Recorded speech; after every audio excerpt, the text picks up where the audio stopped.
Our topics today will focus on the topics under criminal justice system.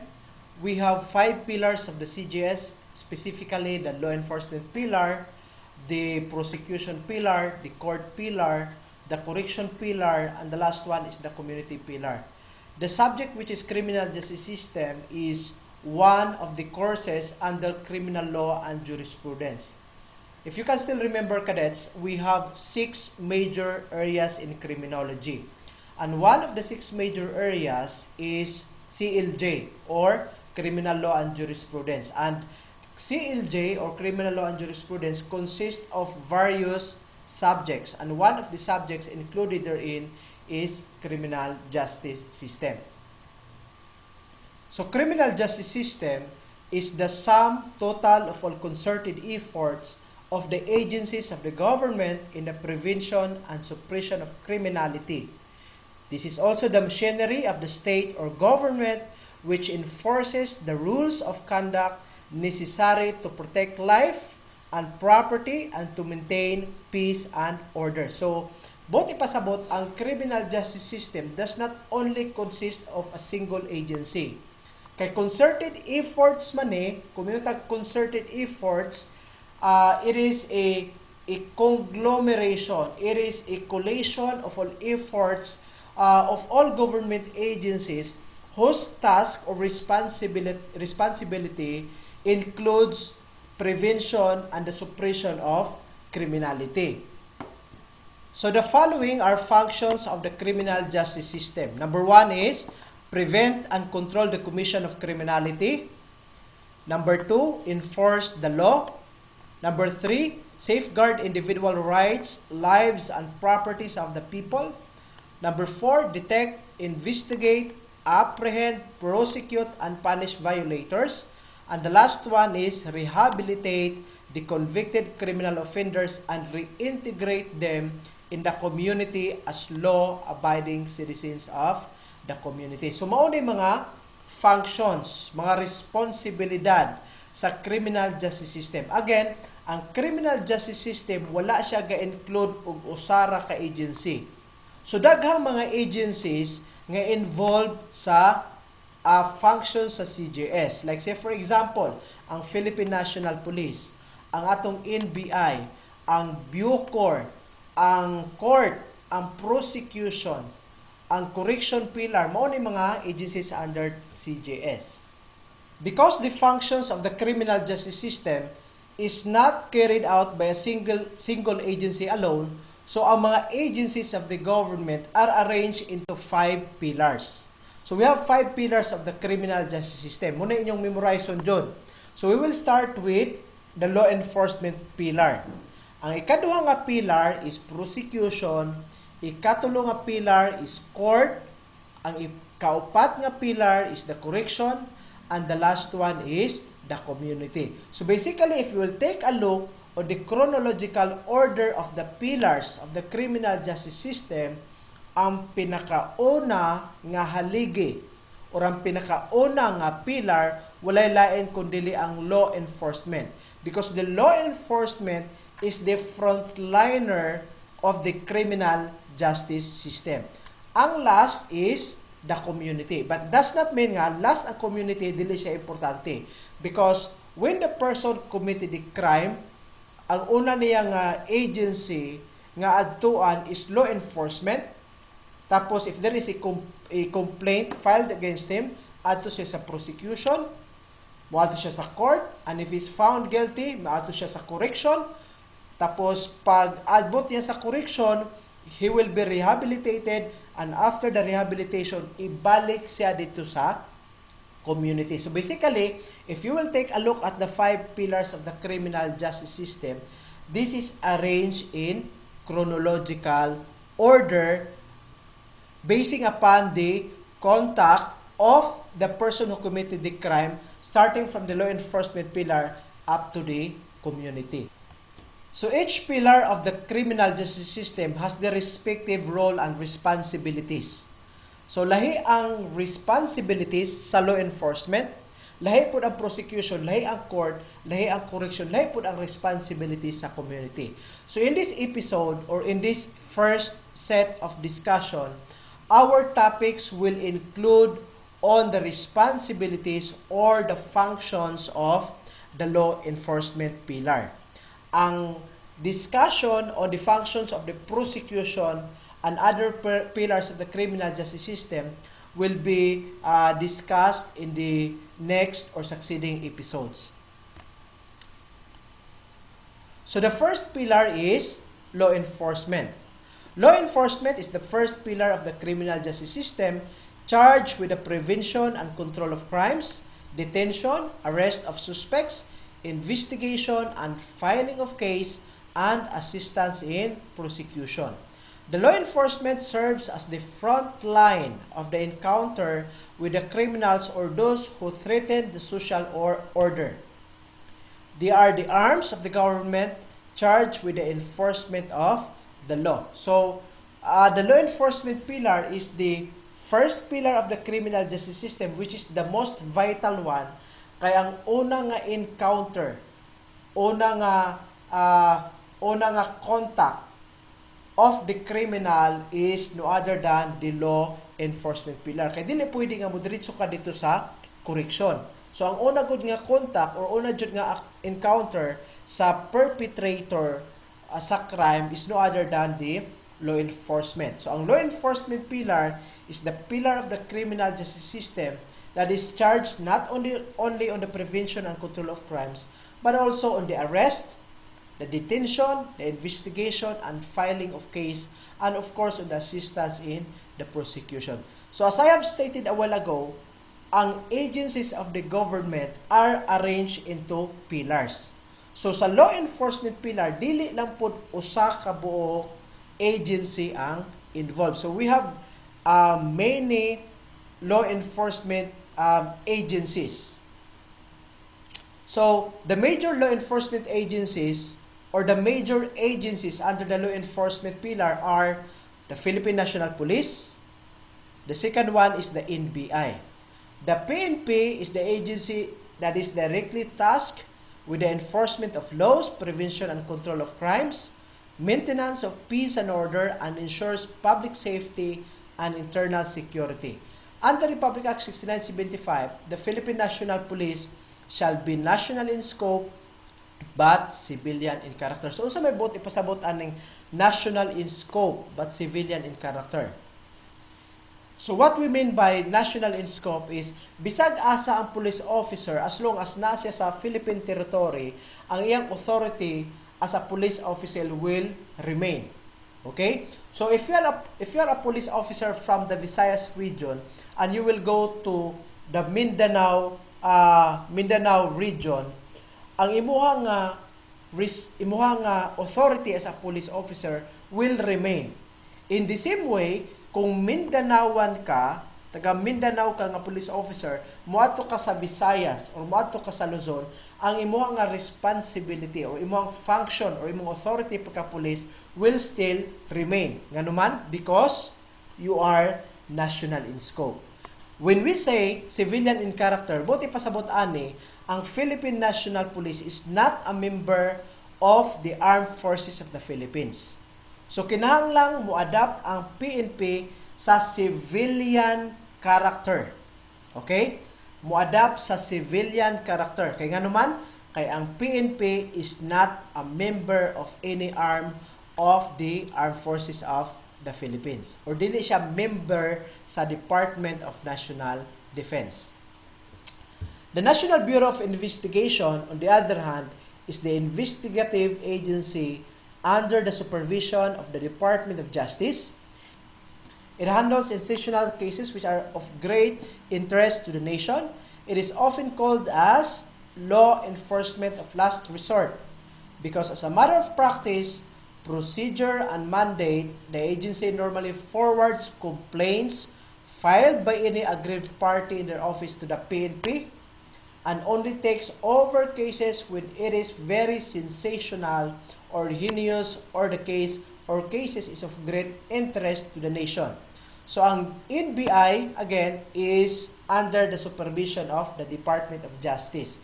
So, last resort siya because if cases are sensational, when we say sensational cases, these are crimes that catch the attention of the majority of the Filipinos. So, kung sensational siya or heinous ang krimen, automatic, pwede siyang ma-refer dito sa National Bureau of Investigation. The NBI is created under Republic Act number 157. Other major law enforcement agencies are the Philippine Drug Enforcement Agency or the PDEA, the Bureau of Immigration and Deportation or the BID, and the last one is the Bureau of Customs or the BOC. So, ang PDEA as created by Republic Act number 9165, known as the Comprehensive Dangerous Drugs Act of 2002, is responsible of the enforcement of the provisions of RA 9165. So, ang RA 9165 is relative to the enforcement on provisions related to dangerous drugs.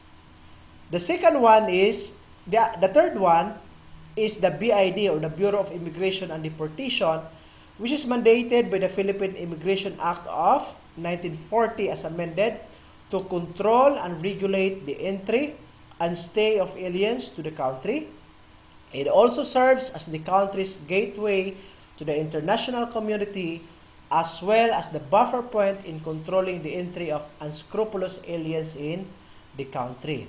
Ang Bureau of Customs, on the other hand, is under the auspices of the Department of Finance or DOF, which is mandated to implement an effective revenue collection, prevent and suppress smuggling and entry of prohibited imported goods, supervise and control over the entrance and clearance of vessels and aircrafts engaged in foreign commerce, and all other laws, rules, and regulations related to tariff and custom administration. So, daghan pa kayo ng mga agencies under the law enforcement. But what we are discussing right now are only 5, which are the major or the leading law enforcement agencies in the government. Again, ang una is ang atong Philippine National Police, sunod is ang atong NBI, sunod is ang atong PDEA, sunod ang atong BID or the Bureau of Immigration and Deportation, and the last one is Bureau of Customs. But of course, in this episode, our discussion in the law enforcement pillar will mainly focus on the responsibility or functions of the Philippine National Police. Okay? So meaning, we will not discuss exhaustively on the NBI or the PDEA or other law enforcement agencies, but rather at the center of our discussion will be on the topics relative to the Philippine National Police. So, to start with, let us review the history of the Philippine National Police. So, we will start with Act number 175, which is the law that created the Insular Constabulary or the IC, that was renamed as Philippine Constabulary under Act number 225. PC was under the Armed Forces of the Philippines during that time. So, ang una, we do not have the Philippine National Police. What we had in the previous was IC. Ang IC, girenamed siya into PC or Philippine Constabulary. During that time, ang PC or Philippine Constabulary was under the jurisdiction of the Armed Forces of the Philippines. After Act number 175, we have Republic Act number 4864. Republic Act 4864 is known as the Police Act of 1966. This law provided the legal guideline in undertaking at a national level reform which contributed to the improvement of police efficiency and performance. To implement its objectives, the National Police Commission was created. But take note, cadets, ang unang ngalan sa NAPOLCOM was POLCOM in the year 1966. So meaning, ang unang niyang ngalan is Police Commission or POLCOM. It transitioned into NAPOLCOM in the year 1972. So nahimo siyang NAPOLCOM in the year 1972. And the purpose of having NAPOLCOM is on the professionalization of the police agency. But during that time, in 1972, still wala patay Philippine National Police. Okay? Wala pa PNP in 1972. Ang naapa during the time was PC or Philippine Constabulary. After 4864, we have Presidential Decree 765. PD 765, on the other hand, created the INP or the Integrated National Police, which was organized in August 8, 1975, which was composed of the Philippine Constabulary as the nucleus and the INP forces as components under the Department of National Defense. So take note, ang PD PD 765 created the INP. Okay? Ang yang nucleus ang PC or Philippine Constabulary, which are under the Department of National Defense. So after PD 765 in 1975, niabot ang Republic Act 6975 in the year 1990.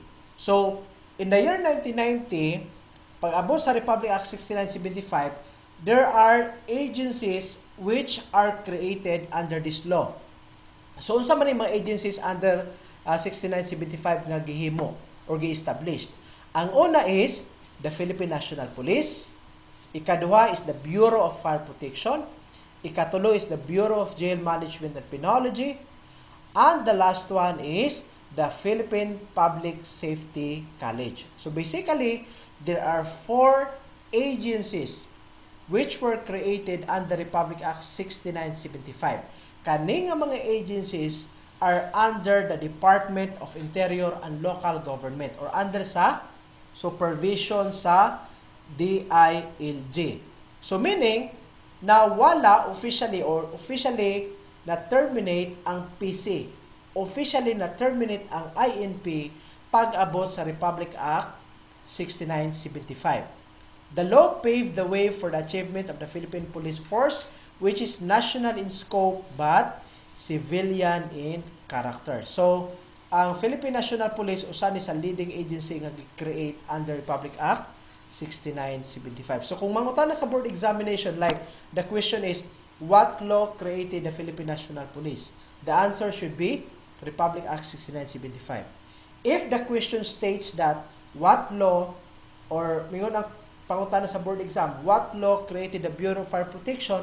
Same lang dyan po na imong tubag. Ang imong tubag is Republic Act 6975 because there are 4 agencies again which were created under 6975 in the year 1990.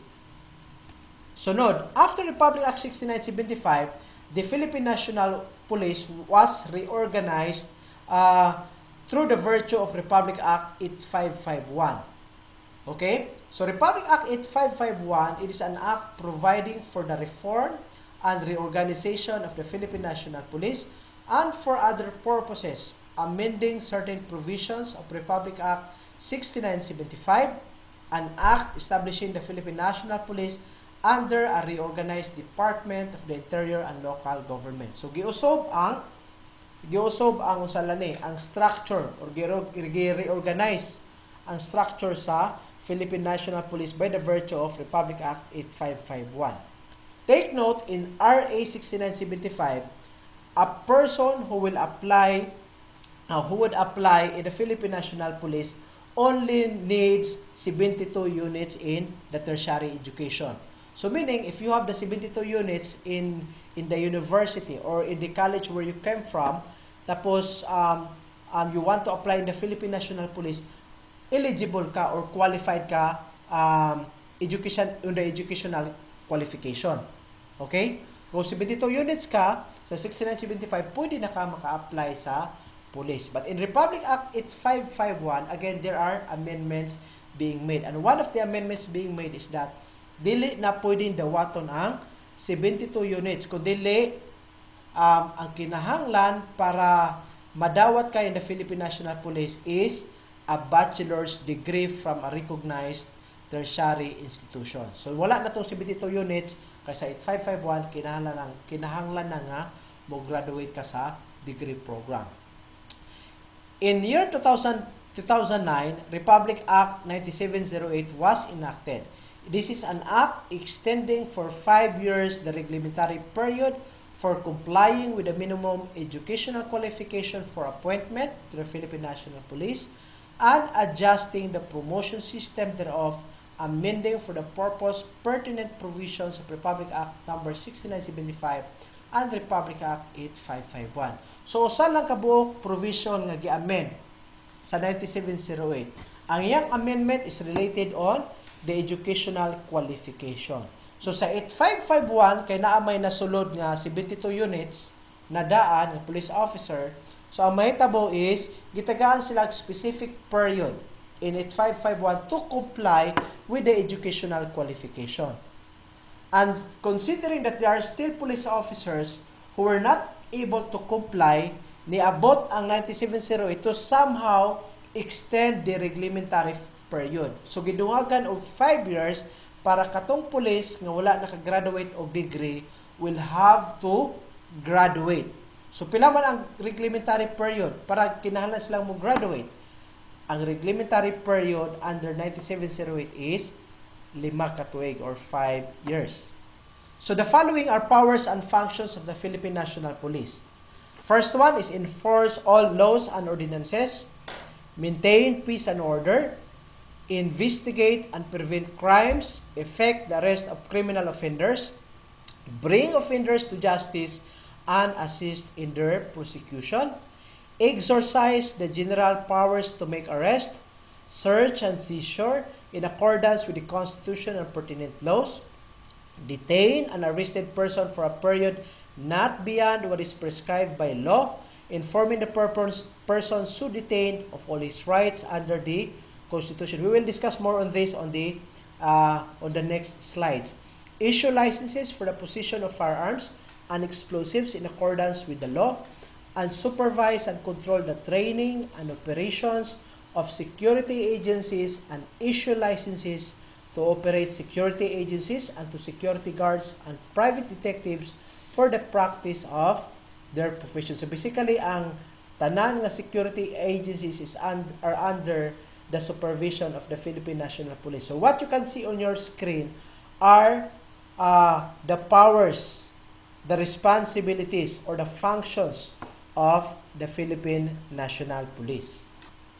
So since arrest is one of the powers of the Philippine National Police, we will be discussing in this episode the provisions or the nature of police arrest. So let us define first what is arrest. Under Rule 113, Section 1 of the Rules of Court, arrest is defined as the taking of a person into custody in order that he may be bound to answer for the commission of an offense. So kung may kag-arrest, buti pasabot, ang person was taken into custody. Unsay purpose ganun gidala siya sa police station? Unsay purpose nganong gi-detain siya? So that he may be bound to answer the commission of an offense. We have two modes of arrest. Number one is arrest by virtue of a warrant or warranted arrest, and the second one is warrantless arrest. When we say arrest by virtue of a warrant, meaning this is a mode of arrest usually executed by law enforcers upon the written order of the judge. So meaning, arrest by virtue of a warrant simply because naay warrant of arrest. Asa man kuhaon ang warrant of arrest? Ang warrant of arrest kuhaon nimo na sa judge. On the other hand, natay ginatawag og warrantless arrest, meaning dili kinahanglan og warrant of arrest para imong dakpon ang usa ka tawo. So this is also known as citizen's arrest. This can be executed by other law officers or private persons. So, usay po pasabot og private persons. Muni katong mga ordinary or citizens of the community who are not police officers. So, meaning, ang members of the community can make arrest, but that arrest should be within the grounds of the principles of warrantless arrest. Time of making an arrest. Section 6, Rule 113 of the Rules of Court clearly states that an arrest may be made on any day, at any time of the day or night. The same mandate is stated under Rule 13 of the Philippine National Police Handbook. So basically, the making or the execution of an arrest to a person who is suspected to commit a crime can be done anytime. Pwede gabi, pwede og adlawan, according to Rule 113 of the Rules of Court. Now let us go now to the court proceedings in the issuance of the warrant of arrest. No search warrant or warrant of arrest shall be issued except upon a probable cause to be determined personally by the judge after examination under oath or affirmation of the complainant and the witnesses. So mao ni requirements para ma-issue ang warrant of arrest. The question is, asa man ka mokuha og warrant arrest? Asa man ka mo apply og warrant of arrest? The application of the warrant of arrest shall be done at the court. But take note, the issuance of the warrant of arrest can only be done if, number 1, na ay probable cause. Ikaduha, na examine sa judge under oath or affirmation ang complainant, ang evidences ug ang witnesses. So if in case there is no probable cause to issue a warrant of arrest, of course the judge will prohibit himself from the issuance of that document. So kinahanglan na ang probable cause, na ang complainant, na ang witnesses, na evidences nga mo support for the issuance of the warrant of arrest. So when we say probable cause, these are facts sufficient to engender a well-founded belief that a crime has been committed and that respondent is probably guilty thereof and should be held for trial. Probable cause is meant such a set of facts and circumstances which would lead a reasonably discreet and prudent man to believe that the offense charged in the information or any offense included therein has been committed by the person sought to be arrested. So, in Cebuano, when we say probable cause, na kay igo nga rason, na isakto nga rason, nga posible kaning tawhana mo'y ni commit o crime. So, when we say probable cause, this consists of circumstances or facts. So, asa man nimo kuhaon ang facts or circumstances? Pwede nimo siyang makuha through the submission of various evidences. Okay? Submission of various evidences. Like say for example, naa kay CCTV footage. Ang CCTV footage ga-reflect o ga-depict nga si Juan de la Cruz iyang gikawat ang motorcycle. Okay? So, naaman ang CCTV footage as one of the evidences. So, naa na kay probable cause. Okay? Nga kaning tawhanan nga si Juan de la Cruz was the person who committed the offense. So, kung na probable cause along with the examination of the complainant and the witnesses, pwede na maka-issue ang judge o warrant of arrest. The next one is the execution of the warrant of arrest. The head of the office to whom the warrant of arrest was delivered for execution shall cause the warrant to be executed within 10 days from its receipt. Within 10 days, the officer to whom it was assigned for execution shall make a report to the judge who issued the warrant. In the case of his failure to execute the warrant, he shall state the reasons thereof. So usually, ang question sa board examination is, pila man kaadlaw ang lifespan? Or naabay limit ang pag-execute sa warrant? The answer is wala tay limit. Okay? Ang buot ipasabot sa 10 days is only the reglementary period for the officer to make explanation or to make a report to the judge who issued the warrant of arrest. Let us say, for example, si attorney A or si judge A ang naghatag og warrant of arrest. Tapos ang gitagaan is police officer B. So si police officer B will have to have 10 days. Tagaan siya 10 days ka reglementary period sa una pag-execute sa warrant or ikaduha pag submit sa iyang report. So kung within 10 days wala na dakpi ang tawo named in the warrant of arrest, dili bot ipasabot nga dili na pwede siyang dakpon. Kay nilapaw na og 10 days.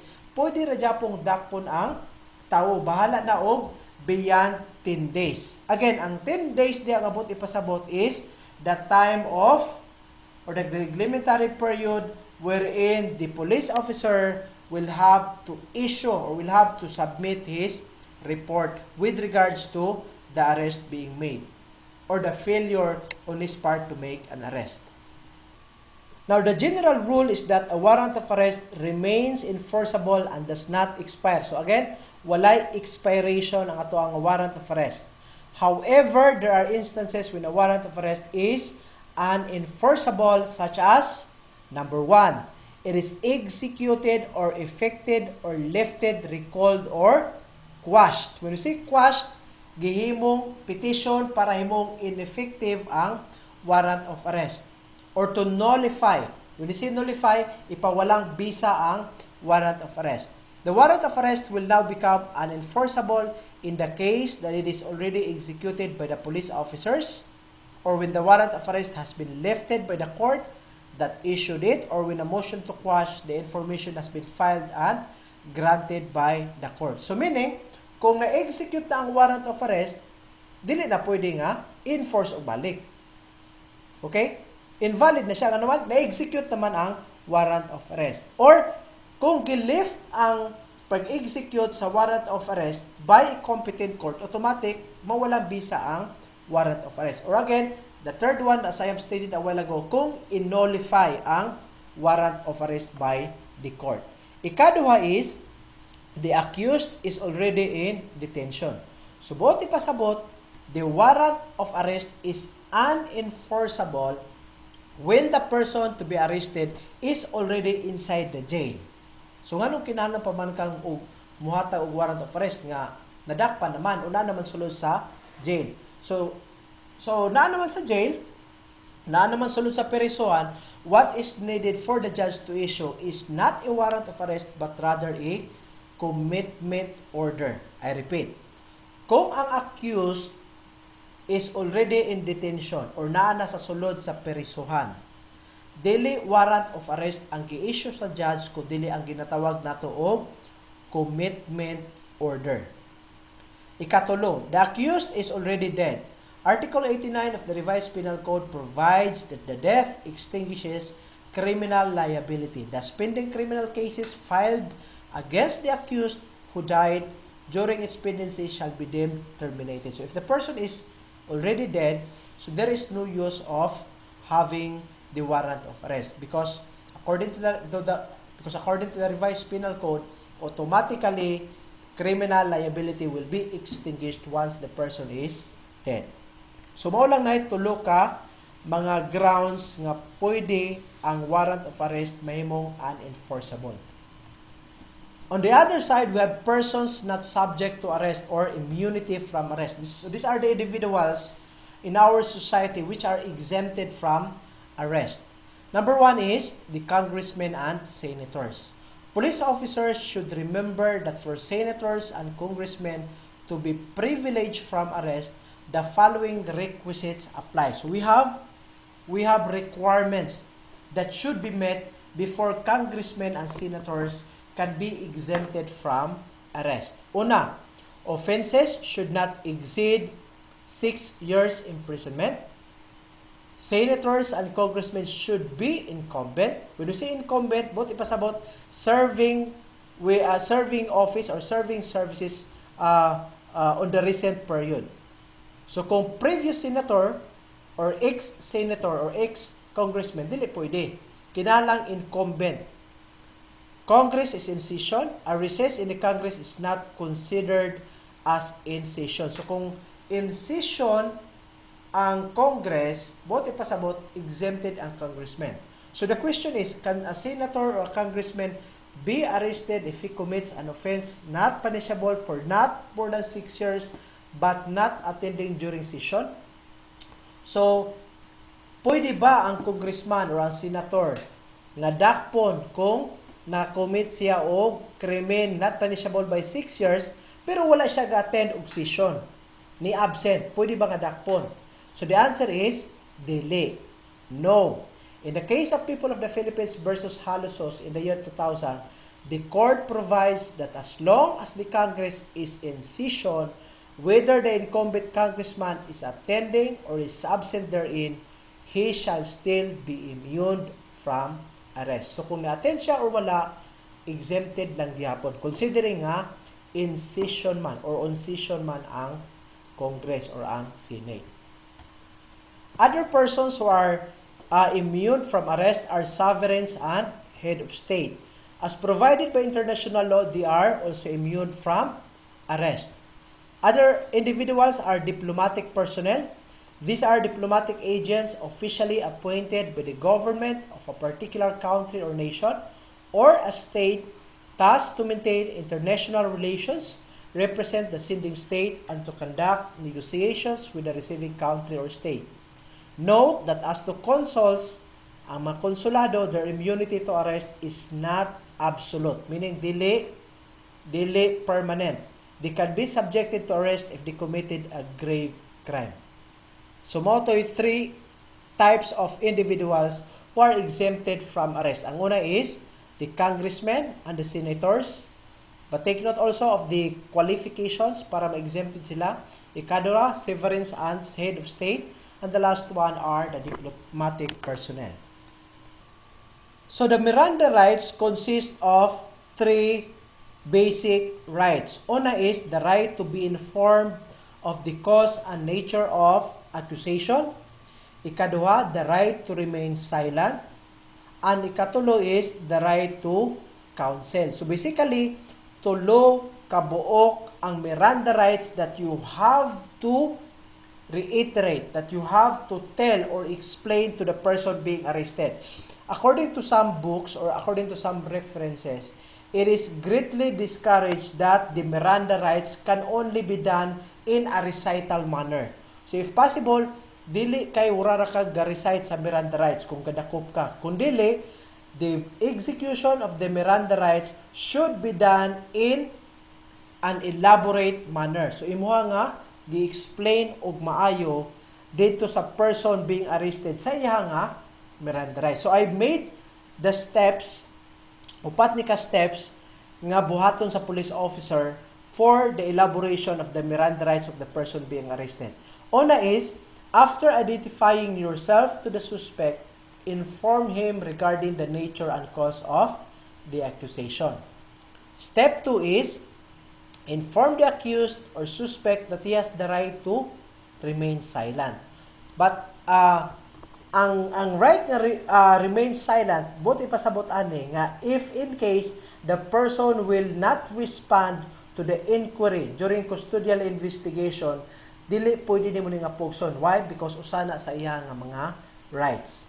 Step 3, inform the accused or the suspect that if he chooses to waive his right to remain silent, or the waiver of this right should be made in writing during the presence of the suspect's counsel. Anything he will say will be used against him in court. So if in case, ang suspect mo waive siyang right to remain silent, mo istorya jud siya or mo respond sa inquiry, pwede. And it has to be made in writing. Like say for example, if he will confess to a specific commission of the crime, then that confession should be made in writing in the presence of his counsel. Usa may counsel ang iya nga lawyer. So dili pwede nga wala ang counsel sa paggama og confession. Next is inform the accused or the suspect that he has the right to counsel. Inform the accused suspect that if he or she cannot afford of the services of a private lawyer, the public attorney's office will provide him with one. So again, ang Miranda rights should not be in a recital manner. So kung pulis ka, dapat imong gayo og explain, di kay wala ra ka ga-memorize or ga-recite sa suspect. Ang suspect kay illiterate man, so wala kayo nakasabot. So kinahanglan ayon nimo og discuss. So the question is there a need to inform the person to be arrested of his Miranda rights if he flees, runs, or escape from arrest? So kinahanglan pa ba nga masigi ka og explain sa Miranda rights sa person nga imong gi-arrest nya tapos nidalagan or ni-iskapo, kinahanglan pa ba nga mag-explain ka? Kung mag-explain ka, ikaw na lang usa.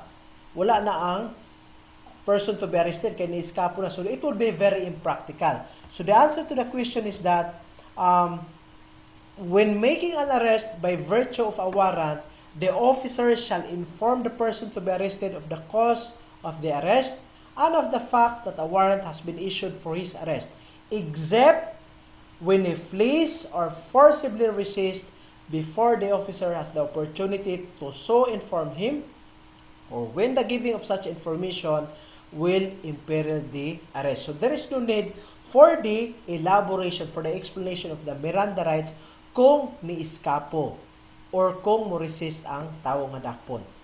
Note that if the suspect is eventually arrested after he or she flees during custodial investigation, there is still a need to reiterate his or her Miranda rights. So kung nidalagan, wala pa ka og kuan sa Miranda rights, tapos nadakpan during custodial investigation, imong balikon ang pag-explain sa Miranda rights. Second note, the Miranda rights should not only be relayed in a language known to the suspect, but it should also be relayed in a well-emphasized or well-delivered manner. Police officers should refrain again from merely reciting it. On the other hand, the following are the authority of police officers in the conduct of arrest. The first one is, police may summon assistance. The arresting officer can ask someone to assist him in the arrest. This usually happens when there are no other police officers in the area that can help. The rules of court states, an officer making a lawful arrest may orally summon as many persons as he deems necessary to assist him in effecting the arrest. Every person so summoned by the officer shall assist him in effecting the arrest when he can render such assistance without detriment to himself. So, pwede nga, if you're the police officer, you can summon anybody for assistance. Like if there is an ordinary citizen or a member of the community and you are the only police officer who will make or who will execute the arrest, you can call that person for assistance in the conduct of the arrest. Number 2 is the authority to break into building or enclosure. The exercise of this authority is grounded on the 3 requisites. Una, that the officer inform the person of his authority. This includes identification of himself. Ikaduha, that the police officer inform the person inside who resides in the building or enclosure of his purpose. And number 3, that there is refusal of admittance from the person inside or who resides in the building or enclosure. So kung naa ng tulo ka requisites, pwede kang mo-break into the building or enclosure. Pwedeng gubon nimo ang entrance o ang door. Pero kung mupay pag-abot nimo sa building and without identification or without announcing your presence, diretso ra ka guba sa door sa building, that is a violation under the law. So meaning, kinahanglang ma-follow nimo ang requisites. Again, una, imong gi-inform ang person of your authority, magpa-identify ka sa imong kaugalingon o sa rason nga nung naa ka, at the same time, ay katulo, kung mo refuse og admittance ang tawo nga imong gi-arrest, that's the time for you to break an entrance, or you have to break into a building or enclosure. The third one is, the officer has the right to break out from the building or enclosure. So in the second one, pwede kang muguba sa entrance or sa door sa building. Napo kay katungod nga i-break out nimo para makagawas ka sa building. Number 4, the last one is arrest after escape or rescue. The rules of court asserts that if a person lawfully arrested escapes or is secured, any person may immediately pursue or retake him without a warrant at any time and in any place within the Philippines. So, ang required diri is that kinahanglang lawfully arrested ang individual. So, kung lawfully arrested, tapos di-iskapo sa perisuhan, pwede siya nga dakpon o balik without a warrant of arrest. When there is no time available to secure a warrant or any of the following, or when any of the following circumstances is present, either a private person or a peace officer is authorized by law to make an arrest. As stated in Section 5, Rule 113 of the Rules of Court, a peace officer or a private person may without a warrant arrest an offender. So, natin ginatawag again o warrantless arrest. Ang warrantless arrest is also known as citizen's arrest, meaning you do not need a warrant of arrest to execute an arrest to a person who committed the crime. So, pwede ang peace officer, pwede po ang member of the community or private person. So, ang grounds in the warrantless arrest are, una, or number one, when in his presence, the person to be arrested has committed, is actually committing, or is attempting to commit an offense. This is also termed as in flagrante delicto arrest. In this rule, there are two requirements that must be present. Una, the person to be arrested must execute an overt act. So, say overt act, katong makita. So, kung gahuna-una ra siya nga iyang subagon ang usa ka tawo, ang iyang huna-una is not an overt act. Right? It has to be an overt act, kanang makita gyud, indicating that he has just committed, is actually committing, or is attempting to commit a crime. Ikaduha, such overt act is done in the presence or within the view of the arresting officer. It is not sufficient that the suspect exhibits unusual or strange acts or simply appears suspicious. So, both ipasabot, kinahanglan nga, ang overt act is executed in the presence of the person who will make or who will execute the arrest. Ang suspicion is not a ground for warrantless arrest. Like say for example, nakakita ka og tawo, tapos hugaw kaayo og pamorma. Urag nawong og kawatan. Tapos paglantaw nimo niadto sa crowded area. So nakay suspicion nga basig mangawat ni. Ang imong suspicion is not a ground that will allow you to arrest the individual.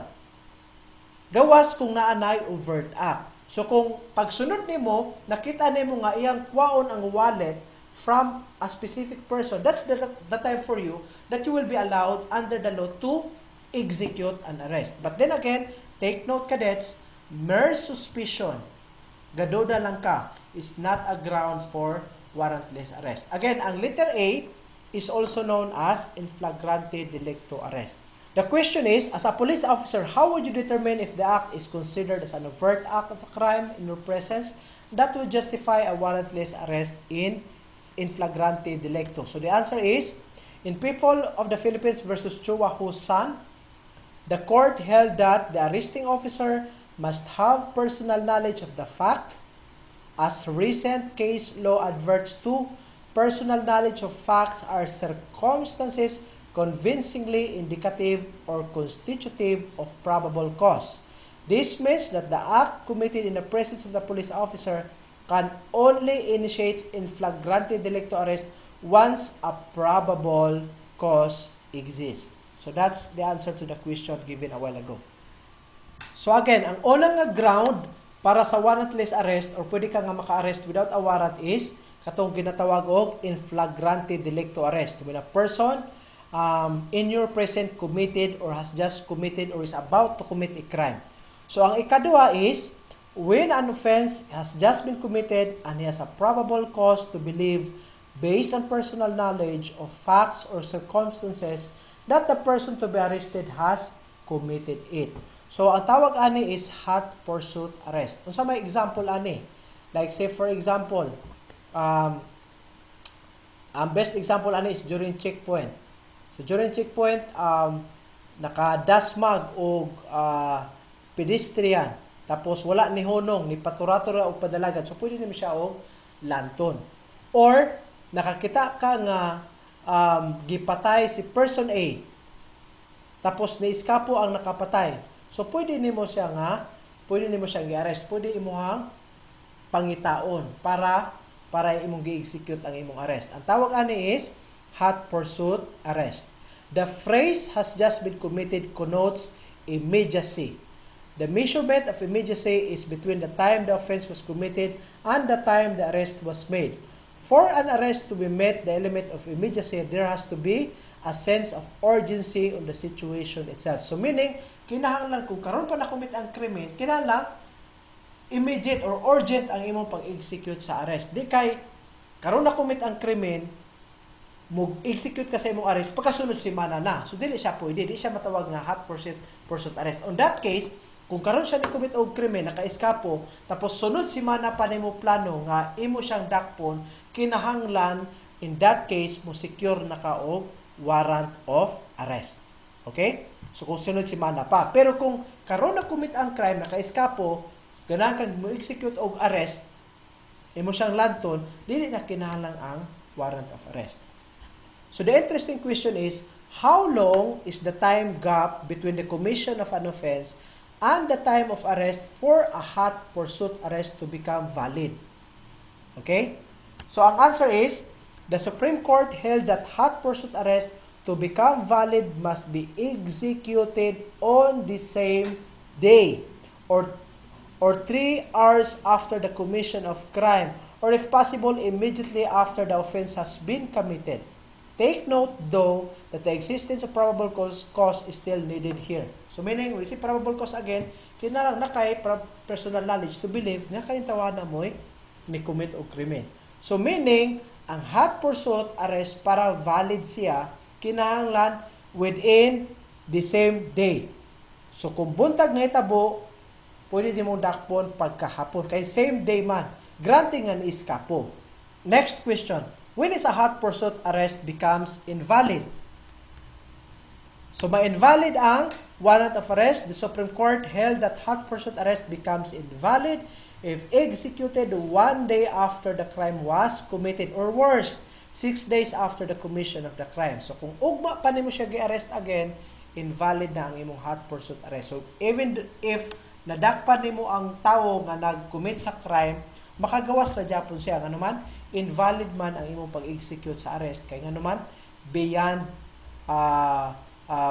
the specific number of hours man nga gi-require sa balaod. So dapat unta within the day dapat nimo siya gi-arrest. So kung ugma pa, dapat na nakay ginatawag og warrant of arrest. So kung na-execute ang warrant of arrest sa judge, that's the time for you nga adtuon nimo ang tawo para imong execute ang arrest.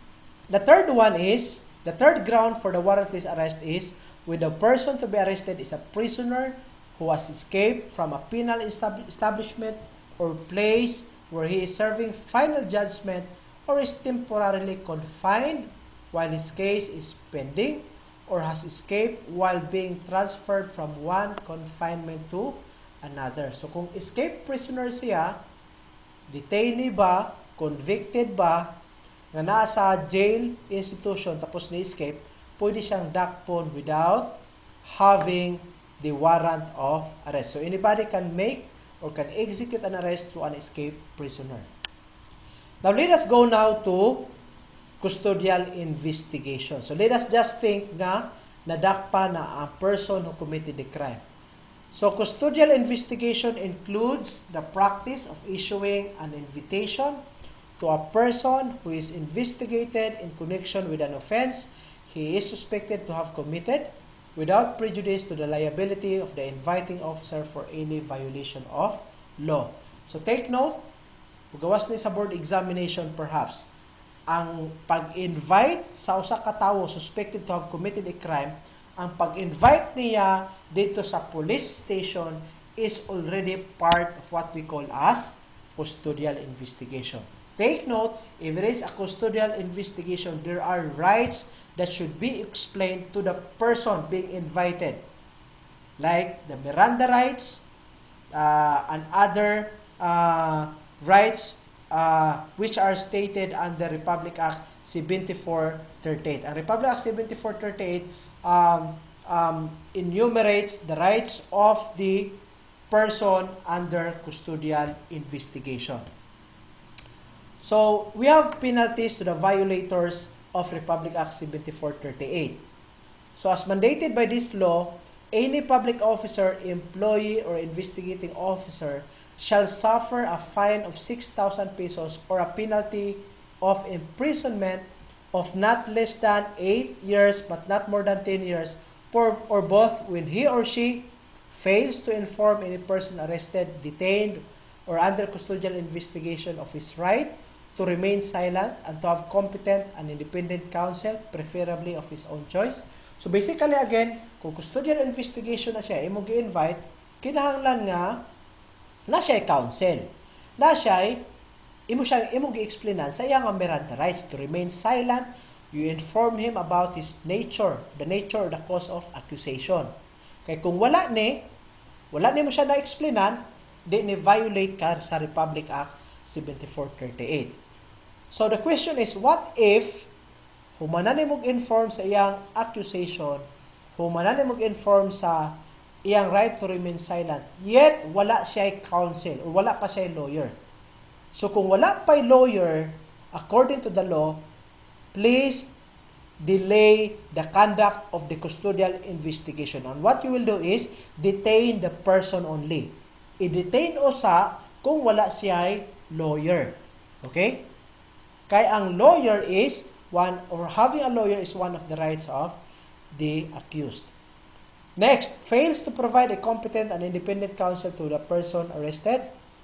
Again, kung wala pa lawyer, ay muha lang buhaton is i-detain usa. The penalty of a perpetual absolute disqualification shall also be imposed upon the investigating officer who has been previously convicted of a similar offense. So, unsa may buti pasabot og perpetual absolute disqualification?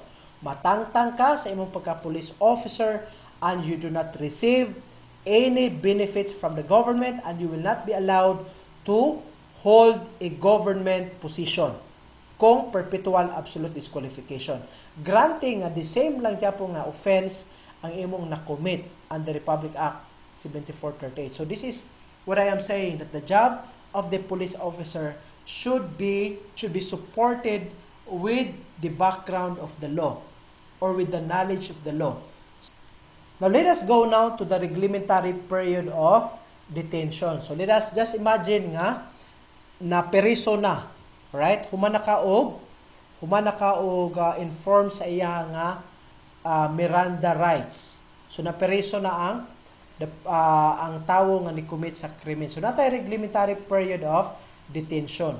Ang reglementary period of detention consists ng ligtulo, 12 hours, 18 hours, o 36 hours. Tulo lang niha, 12, 18, 36. For crimes or offenses punishable by light penalties or their equivalent, 12 hours lang ang iyan detention. So, may buti pasabot ani 12 hours nga detention. Maunay time nga pwede kang mo-assist or mo-file o complaint sa accused. 12 ka oras kung ang iyang krimen nga na-commit punishable by light penalties. Unsa man mga light penalties? Ang light penalties kaya include og una, arresto minor and public censure, and ikaduha, public censure. Arresto minor of the revised penal code is imprisonment from 1 day to 30 days. So sabot ipasabot sa arresto minor, imprisonment from 1 day to 30 days. So kung ang iyang krimen is punishable by arresto minor, ang iyang period of detention should only be 12 hours. Ang 12 hours maunay time nga mo file ka og complaint. Kung after 12 hours wala pa ka file og complaint dito sa prosecution pillar, ang imong buhaton is imong gi-release. Okay? Kaya kung wala mo gi-release, pwede ka nga makihaan because you violate the law. Ikaduha, for crimes of offenses punishable by correctional penalties or their equivalent, 18 hours reglementary period of detention. Katong 12 hours again, katong punishable by light penalties. Unsa tong light penalties again? Arresto minor. Unsa na arresto minor? 1 day to 30 days imprisonment. Sa correctional penalties, ga-include ni og presyon correctional, arresto mayor, and suspension and destierro. So atong binagsaon ni, ang presyon correctional, imprisonment from 6 months and 1 day to 6 years. Buti pasabot, 6 ka bulan o usa ka adlaw padulong sa 6 ka tuig. Ang aresto mayor in the revised penal code is 1 month and 1 day to 6 months. Okay? So kung atong pasunuron, aresto mayor is 1 month and 1 day to 6 months. Presyon correctional, 6 months and 1 day to 6 years. Kung sa'yo mo pasabot o suspension, meaning, or the suspended, or sa'yo mo pasabot o distero. Ang distero meaning, this is a modern form of banishment. Ang distero, according to the law, pwede kang dili makasulod og minimum of 25 kilometers to the maximum of 250 kilometers circumference from a particular area. Say for example, Dumaguete City, distero ang punishment. So, buti pasabot kung 25 ka kilometro, muihap kag 25 ka kilometro from Dumaguete to Bayo 1. 25 ka kilometro from Dumaguete to Bais. 25 kilometers from Dumaguete to Secure. Circumference na. Dili pwede nga mosulod within 25 kilometers minimum to 250 maximum. So kung muna iyang krimen, punishable ana, presyon correctional, aresto mayor, suspension, or distero, ang iyang detention is 18 hours. Pagka 18 hours, kung wala pa ka-file o complaint, ay mo buhaton is imong gi-release ang detainee. Sunod, for crimes punishable by afflictive or capital penalties, ang reglementary period of detention is 36 hours. Unsa man ning afflictive or capital penalties? Ang capital penalties involves death penalty as mandated under Republic Act 7659. Pero take note, cadets, wala na tay death penalty karon. Okay? Wala na tay death penalty. On the other hand, it also includes reclusion perpetua. Unsa man reclusion perpetua? This is 20 years and 1 day to 40 years. Ang reclusion perpetua muna ginatawag og life imprisonment. Pila gani ka years ang life imprisonment? 20 years and 1 day to 40 years. Ang life imprisonment, tawag ana niya reclusion perpetua. Ang reclusion temporal, that is 12 years and 1 day to 20 years. Okay? Again, ang reclusion temporal, that is 12 years and 1 day to 20 years. Same as temporary absolute disqualification, perpetual or temporary special disqualification, or presyon mayor. Unsa man ang presyon mayor? Ang presyon mayor is 6 years and 1 day to 12 years.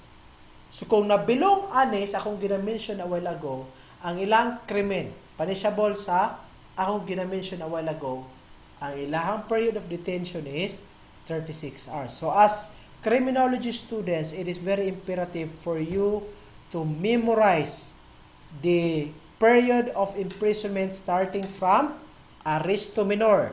Sunod sa aresto minor, aresto mayor. Sunod sa aresto mayor, presyon correctional. Sunod sa presyon correctional, presyon mayor. Sunod sa presyon mayor, reclusion temporal. Sunod sa reclusion temporal is reclusion perpetua. So you have to memorize starting from aresto minor to reclusion perpetua. But we have considerations or exceptions to the rule on the reglementary period on detention, the 12, 18, and 36. Unsa man exceptions ani nga pwedeng dili ma-release ang detainee on that specific period. Number 1 is observance of non-working holidays. Number 2, extraneous factors like means of communications and transportation, the hour of the arrest or the time of surrender of the accused. And number 3, inquest prosecutor is not available. The inquest proceedings shall be conducted on the first business day following the arrest. So, mo na yung mga considerations or exceptions sa reglementary period of detention. So, those are the discussions that covers the nature of police arrest. Police arrest, again, is very fundamental as one of the operations or basic operations of being a police officer. Now, let us go now to the second vital police operation, which is police search. Search is an infringement of an individual's reasonable expectation of privacy. An inspection which does not intrude upon a legitimate expectation of privacy or compromise any legitimate interest in privacy is not considered as a search. For example, there is no search if the police officer is looking for evidence in an open field outside a person's residence. Neither there is search if a police officer is attentively staring at an unknown bystander who is looking suspiciously on an expensive car. So, ang requirement diri is, kinahanglan na siya ay intrusion on the privacy of a person. Like say, for example, sa balay ni person A, ni sulod ka para mag-search, o pwede na siya ay intrusion on the privacy. Pero kung igor kang nilantaw, naka sa, let's say, 500 meters away from the house of person A, naglantaw lang ka sa balay, wala siya intrusion sa privacy. Okay? Next, definition of seizure. It refers to the detention of an individual or her property and removing that property from the control of the citizen or in effect taking control of the individual. Search warrant is an order in writing issued in the name of the people of the Philippines, signed by a judge and directed to a peace officer, commanding him to search for personal property described therein and bring it before the court. So take note, ang search warrant na ay personal property nga gi-describe. So kung ang purpose is to seize illegal firearms, so kinahanglan na describe ang illegal firearms sa search warrant. So natay modes of search. So pareha sa warrant of arrest, we have search by virtue of a warrant and warrantless search. So search by virtue of a warrant meaning there is a written order from the judge, while warrantless arrest a warrantless search rather, both ipasabot wala siya ay virtue of a warrant of arrest. As to the validity of search warrant, take note, a search warrant shall be valid for 10 days from the date of its issuance and thereafter considered as void once not executed within the period required. So lahi siya sa warrant of arrest, because in the warrant of arrest, the 10 days is intended for the police officer to make a report to the judge who issued the warrant of arrest.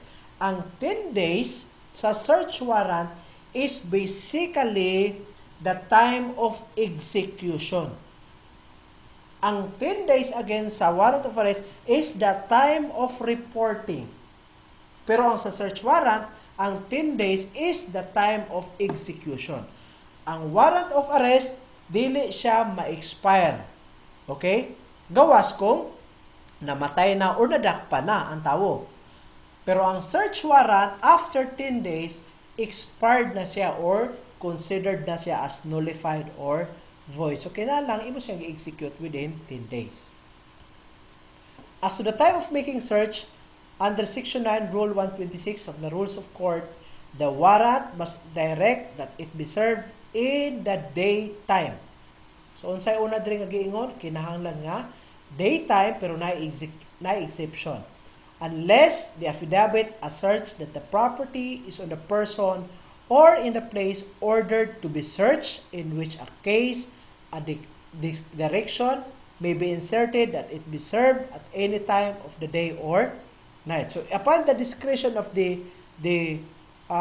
police officer through the execution of affidavit, impossible or inappropriate ang pag-serve during daytime because that would imperil the police operation. Pwede siyang i-serve during nighttime. But make sure kinahanglan na siya ay affidavit or na siya ay a justifiable reason for the execution of this search warrant during nighttime. So let us go now to the requisites for search warrant application. So again, ang makahatag lang og search warrant is no other than the judge, same as warrant of arrest. First, there must be probable cause in connection with a specific offense. Second, the presence of probable cause is to be determined by the judge personally. Third, the determination by the judge must be made after an examination under oath or affirmation of the complainant and the witnesses he may produce. And the last one, the warrant must specifically describe the place to be searched and the things to be seized, which may be anywhere in the Philippines. Now, these are the properties to be seized.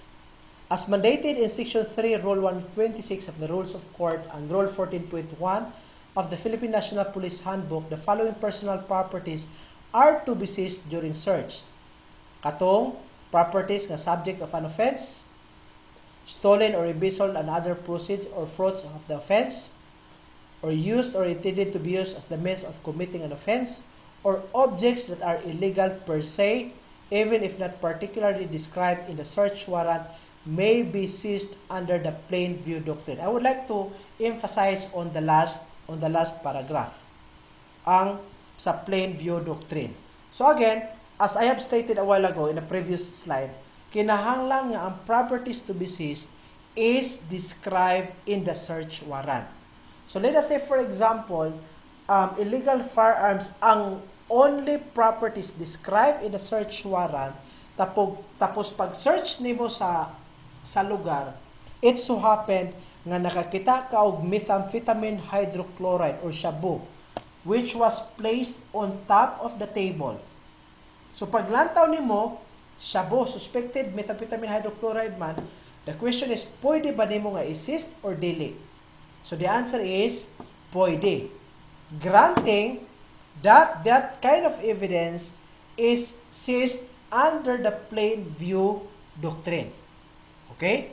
Under the plain view doctrine. So, ang plain view doctrine. What if, pasabot, kung sa imong nakita lang.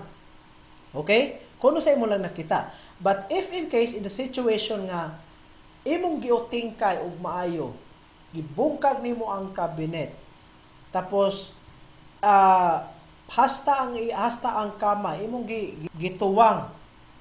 And it so happen nga, pag tuwang nimo sa kama, nagipak ang usa niya ka part sa bed. Tapos pagkagipak naay gamay dito nga suspected nga methamphetamine hydrochloride. Such methamphetamine hydrochloride or shabu is not seized through plain view doctrine. So question is, pwede ba magamit siya against the accused?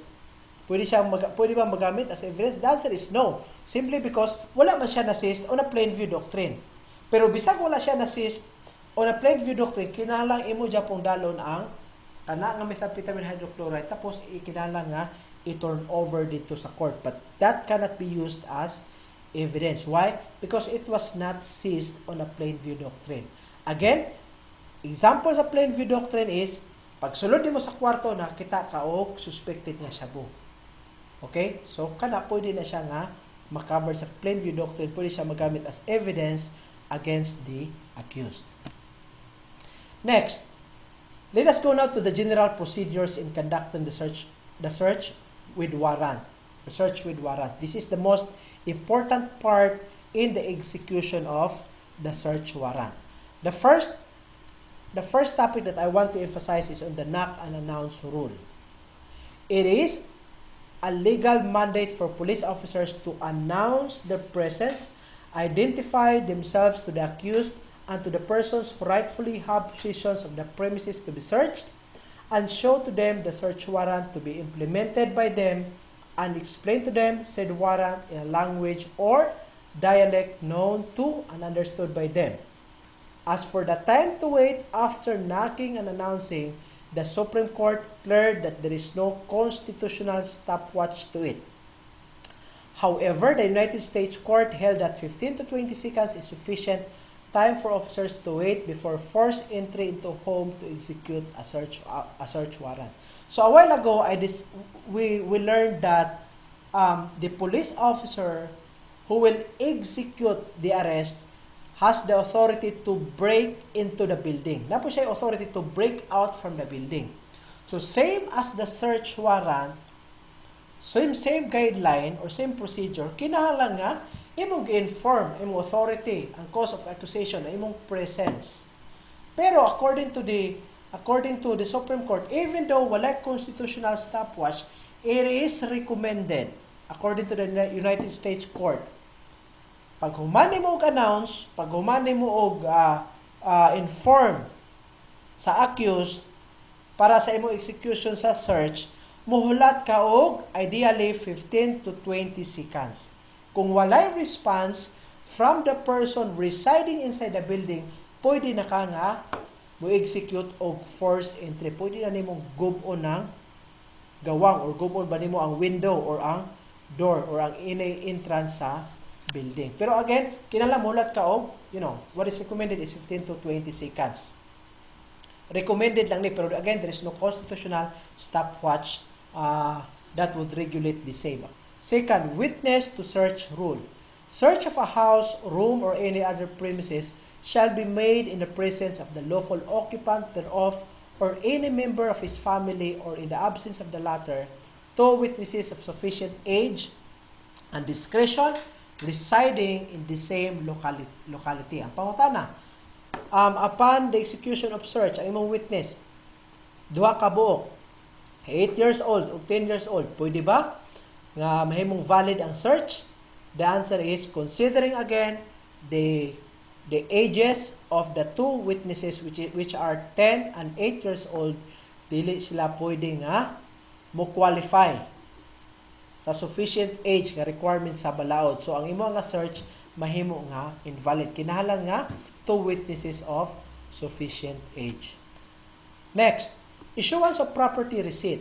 The officer seizing property under the warrant must give a detailed receipt for the same to the lawful occupant of the premises. So kato imong gipang-seize, tagaan nimo to og resibo. Imong gilista tapos resiboan nimo imong ihatag sa person who own or who reside or who occupied the building. Last one is delivery of seized property to court. The officer must forthwith deliver the property seized to the judge who issued the warrant together with the true inventory thereof duly verified under oath. So those are the general procedures in the conduct or in the execution of a search with warrant. So the last topic that I want to discuss is on the fruit of the poisonous tree. This phrase is very common in the criminology discussions. So again, I would like to reiterate the meaning or the emphasis under the fruit of the poisonous tree. So all evidence which refers to the fruits derived from the illegal search, to the poisonous tree, shall be inadmissible as evidence in the court. So any evidence that is obtained through illegal means or illegal search shall be inadmissible as evidence in the court. For example, imong gikulata ang tao in order to obtain confession, ang confession niya dili magamit dito sa court as evidence against the person simply because that confession, that fruit was obtained through illegal means or illegal method. So di siya pwede nga mahimo nga evidence. So those are the discussions covered under this episode.